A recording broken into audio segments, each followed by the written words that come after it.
everyone, my name is Manjeet Kaur from class 9B. Today I am going to perform an experiment to show that the particles of matter are very small. Material required: a crystal of potassium permanganate, water, 5 to 6 beakers.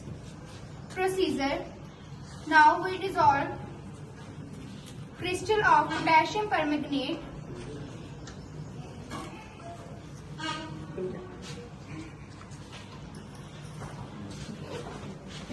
I dilute this solution into the beakers again and again. Procedure: I dissolve one crystal of potassium permanganate into the water. I dilute this solution again and again.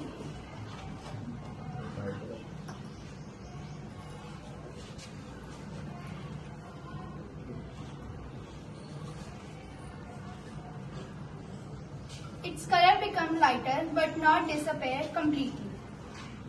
This experiment shows that the particles of matter are very small. Thank you.